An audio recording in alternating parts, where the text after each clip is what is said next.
ইসলামী শ্রমিক আন্দোলন বাংলাদেশ ৩০ নং ওয়ার্ডের দায়িত্বশীল ভাই ও বোনেরা, ভিডিওটা মন দিয়ে দেখবেন, কথাগুলো কান দিয়ে শুনবেন। আমার সাহিত্যে চরমোনাই কি বলে, আগে ভিডিওটি দেখেন।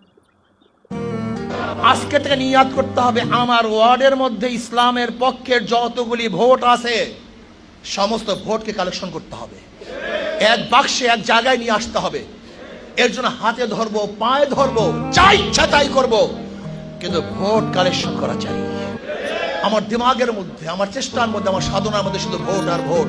ইসলামের পক্ষে কত সমর্থক আছে, কত ভোট আছে, সেই ভোটটাকে ক্যারি করতে হবে।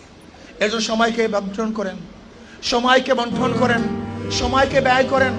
আমার জান এবং মাল দিয়ে ইসলামের পক্ষে ভোট আনতে হবে, ইসলামকে শক্তিশালী করতে হবে। রাজি আছেন? আশা করি আপনারা সবাই বুঝতে পেরেছেন আমার সাহিত্যে চরমোনাই কি বলেছে। ইনশাআল্লাহ সাহেবের কথায় আমরা আগামী নির্বাচনে ভোট কিভাবে কানেক্ট করা লাগে, যার হাতে ধরা লাগে হাতে ধরবো, পায়ে ধরা লাগলে পায়ে ধরবো। ইনশাআল্লাহ ভোট কানেক্ট করে সাল ছাড়বো ইনশাআল্লাহ। সবাই ভিডিওটি শেয়ার করে দেবেন।